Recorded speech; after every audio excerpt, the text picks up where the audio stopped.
it comes from the Latin honor, which means respect or admire, meaning that your honor is indicative of how other people feel about you. Can we agree on that? Okay, and everybody thinks Ned's honorable, so he is honorable. Probably, maybe. Honor relates to ethics and morals. And ethics and morals are often used interchangeably, but there is a difference, and it's going to be important to understand the difference while we do this panel. So, ethics and morals relate to right and wrong conduct. But let's define those. He did lie to Jamie, which immediately resulted in the death of every man he had with him, and Zori Cassell died. And he lied to save face. So that was ethically wrong, morally. But again, that's when I don't know if it's ethical or moral. Right. Thank you. In the really cool jacket. What happens if he says, no, Catelyn did that on her own, and he sort of disowns that? He would basically be throwing her under the bus, and she would basically, they would take him back to court, and this was when Robert was still alive, correct? Correct. Yeah. So they would take him back to court, tell him that Catelyn is not acting under Ned's command, which in the sort of patriarchy that is Westeros is very much like not cool and sort of against their laws, against their system of honor, or whatever you want to say. And he is protecting, again, his wife and his family's honor here, and he wants it to, basically then he would be sort of forced or coaxed into denouncing Catelyn, or maybe even divorcing Catelyn. So he chose to lie to protect his honor. He chose to be dishonest to protect his honor, or his wife's honor. And again, honor and honest have the same root word, so I don't think you could be dishonest and be honorable.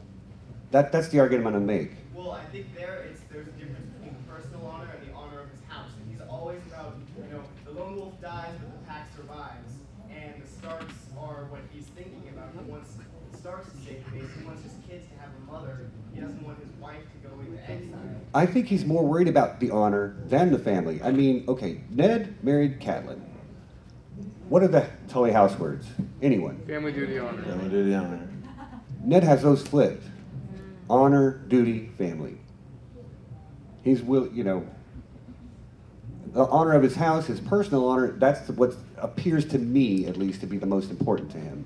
And if you think about why he might feel that way, where was Ned raised? In the Eyrie. What are the Aaron house words? As high as honor. Correct. So he was raised with honor on a pedestal. And so backbone also winter is coming. So it is, you're but supposed to be selfless and put everyone else first before yourself. Yes, I would imagine, or at least my interpretation of winter is coming is be prepared for the hard times that are ahead. Which could be the duty. Which could be duty. Thanks, Tarzan. Okay, there's a scene where Ned is doing the hand thing. Robert's probably hunting or something. And some peasant comes in and says, this guy rolled into town, or these guys rolled into town, and they burned a bunch of stuff, and somebody chopped a horse in half. And Ned says, oh, that's the mountain, let's kill the mountain, let's get Tywin in here. Tywin's a guilty traitor if he doesn't get here in 2 weeks, period. No evidence, no trial, nothing. I attaint, and, Gregor is basically sentenced to death at that point. Now, was it right? Probably. But with zero evidence based on the testimony of one person who he had never met in his life, Ned is willing to not only attaint a knight, but also to call out one of the lords of the great houses of Westeros. How honorable is that? Should have had a trial. Should Will have had a trial. It's the first thing we ever see Ned do is cut somebody's head off, but if he says, well, I passed the sentence, I swing the sword, oh, how honorable. If any one of us walked outside and cut somebody's head off, nobody would call it honorable, no matter what the situation was. Am I right? Anybody in here ever cut anybody's head off? Oh, you have? Okay, great. What was it like? comparing apples and oranges here. And I'm doing it on purpose, actually, because The justice system in Westeros is not helpful when we have this. that's correct. And you're actually helping me make a point, a larger point here, which is people will view Ned through the lens of modern ethics and morals when it suits them because we like Ned, and they'll look at him through the lens of Westerosi ethics and morals when it suits them because we like him. But Willis, the guy from the Night's Watch, he did have a trial. He said, I ran away. Yeah. That's immediate guilt and so sentenced to death. Okay. You can't run. So there was a trial there. Also, about the mountain, even in today, if you send out an arrest warrant and they run or they don't show a peer, He they don't sentenced the appear in mountain to court. death. He didn't arrest him. He didn't say bring him in. He said take 100 men, Beric Dondarrion, and go kill him. Yeah. Because I was going to say, for the first one, like the honorable act is owning the execution yourself, not passing it off on somebody else. Sure. So I think if you're looking at it through the lens of he's already had the trial, and the honorable thing to do is carry out the execution myself, then that would be the honorable aspect of it. So I get the one side of it, but I think there's still honor in completing the execution yourself. So I don't think that's probably the strongest point if the trial had already taken place. It's probably not the strongest point. I agree with you. I'm just digging for what I can because Oh, yeah. because Ned makes a lot of decisions where he's lying to people. He's lied to he lied to Jon, to Cat, to his entire family, to his king, to everybody who ever asked about Jon. He lied about his intentions, about what he was doing with Robert. Don't do it. I just was gonna, I got you. about in reference to him, whenever he becomes the head of the king and he's taking over for Robert when Robert's injured, technically it would be considered from your definition honorable in the sense of he's following the rules of king, as acting, practicing, kind of head of the king, making the rules. He has to make a decision there and then based off of this. I mean, I'm not saying that maybe it's not moral when he says, okay, we're going to go after Gregor Clegane because he might not have what we would consider enough evidence for him to go after it. But as acting king in the moment, making a decision, it's technically honorable or it's lawful to be able to make that kind of decision based off the evidence that he's given. I think that's the best point I've heard all morning. Yeah. Okay. What about Jaime Lannister stabs a man in the back? Stabs the Mad King in the back. It's early still, y'all, sorry. And Ned walks in, and he sees Jaime, and he says, "You're guilty. You're the Kingslayer. You're a piece of scum because you killed the worst person in Westeros." So we're saying that Ned is hypocritical too. He is I don't know about that, No. but he is hypocritical sometimes. I absolutely think he is. I'm Because being good. I'm holding my tongue. Go ahead. was Jaime honorable when he killed the Mad King? I don't think so. I think it was the morally right thing to do. I mean, I'm pretty anti-killing people, let's be clear here. But, you know, the Mad King is Westerosi Hitler in a lot of ways. You know, he's a madman abusing his power. I saw hands up out there.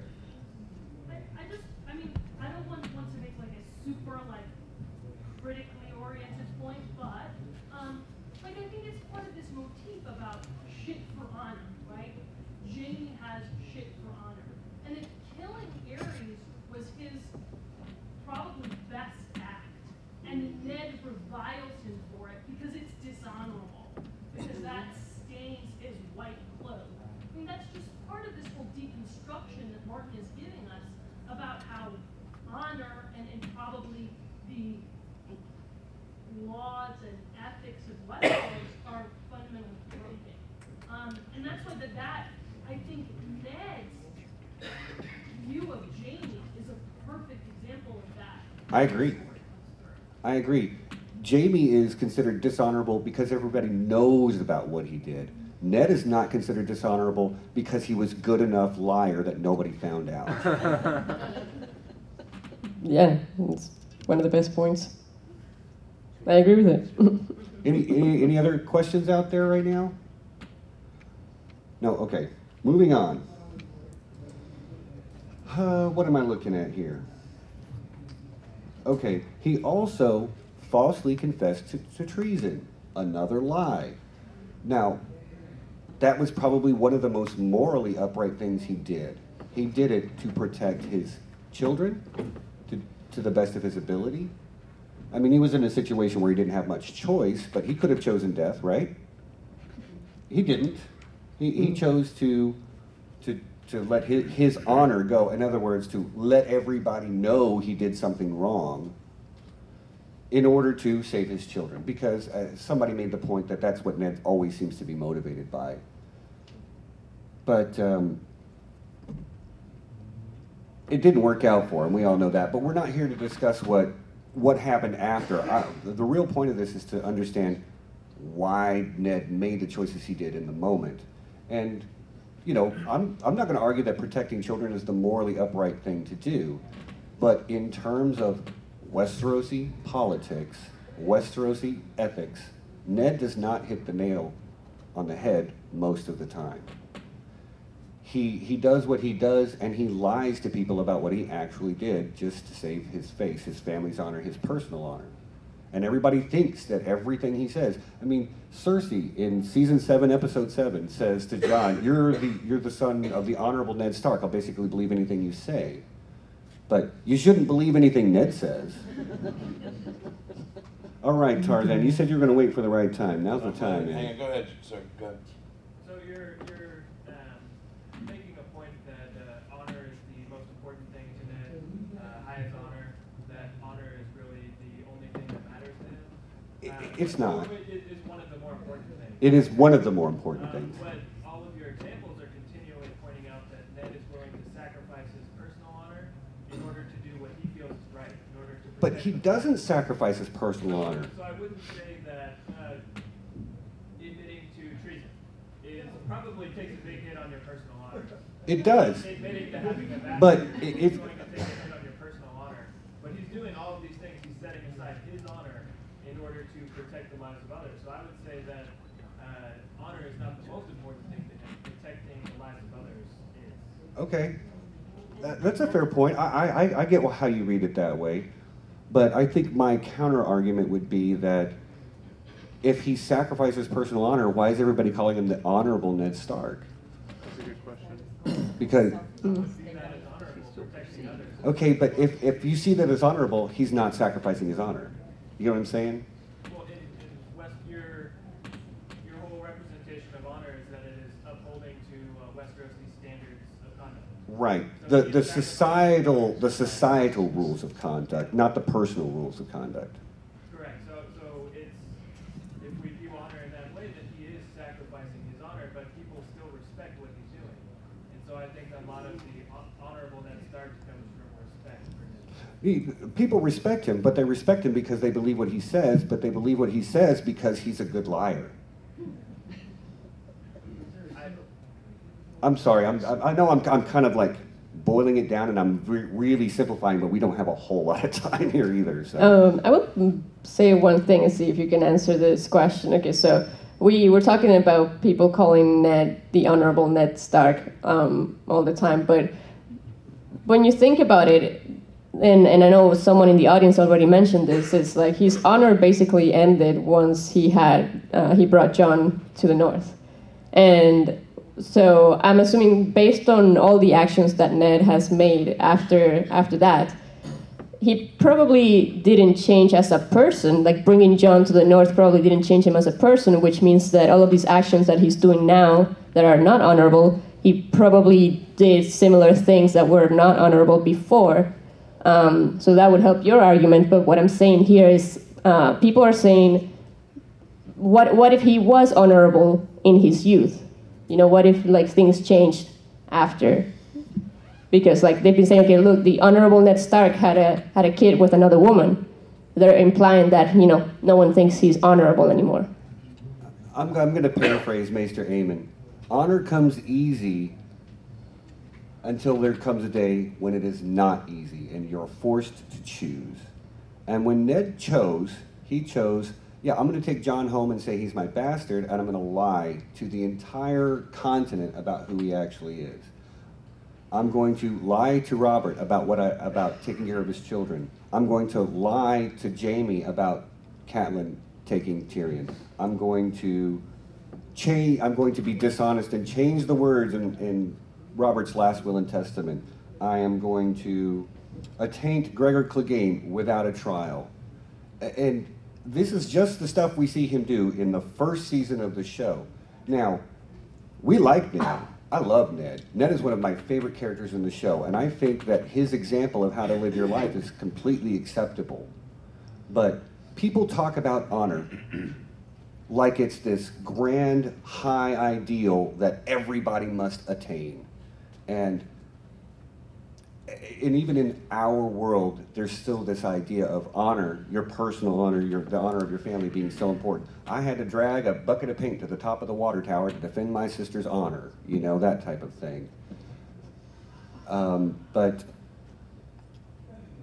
you know, think about the samurai concept of honor. You know, sometimes when you're having these type of discussions, it's useful to take things to the extreme. That's probably one of the most extreme examples of an honorable or an honor-based society in our world. These are people that were willing to kill themselves, kill each other, because they were insulted. So being the Honorable Ned Stark, again, I'm getting to the point where I feel like it's not the best thing to be honorable. People want to I lost my point. I got you. Is my turn? Go ahead. You've been very quiet. I haven't been behaved. I'm surprised. Go ahead. I am too. Okay, so we're missing some key facts here. Why are we calling Ned honorable? Because the people in these books and these stories are calling him not honorable, correct? Mm-hmm. So in that world, he is honorable. Because let's take those people in these books and these stories and put it, all of them are going to be in prison or dead right now, especially in the great city of Texas. They're going to be executed. Everybody's murderers, killers, all that fun stuff, right? We're missing key things that in this world, Ned is honorable because that's how he's looked at. You know what I'm saying? Does that make sense? So the key thing of whether someone's honorable, I'm going to disagree with you because back there, Red, one of the things you said, Ned would never, ever call himself honorable.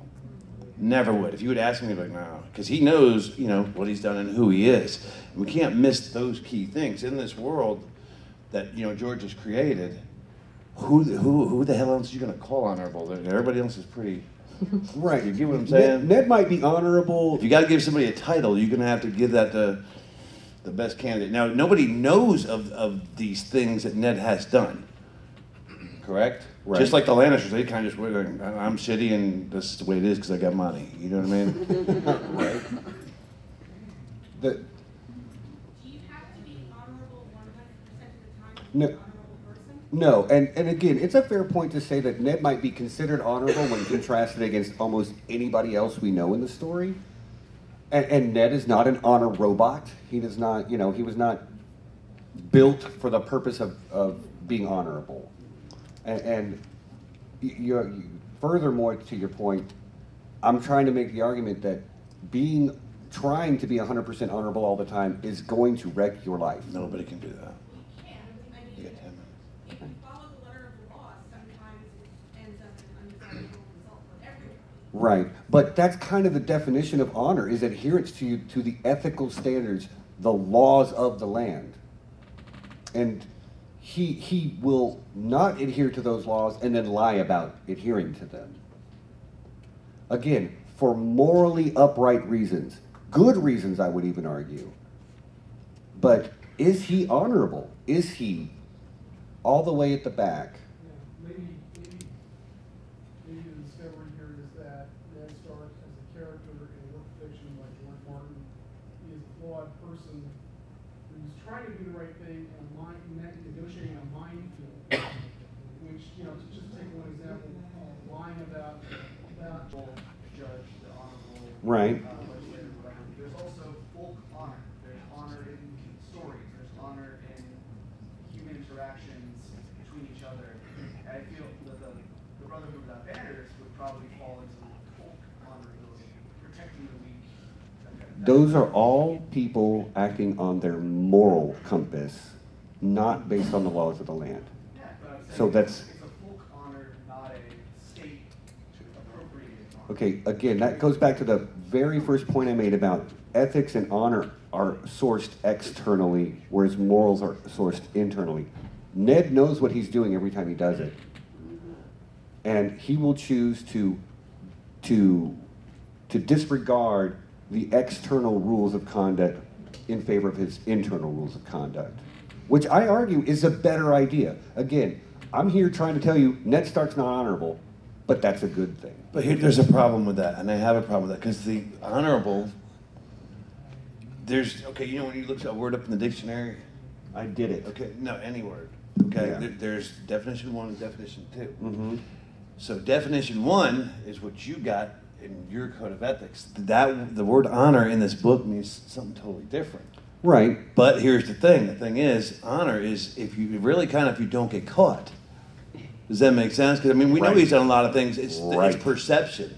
The people in this story are perceiving it as that because that's the image he's given. Right. Like Joffrey, maybe he's cool deep down, but he's just runs over a little Okay. asshole. last comment. Last question. So I want to go with Tarzan's comment on perception and, you know, the way that the people view you as honorable. So Ned was honorable because the people viewed him as honorable.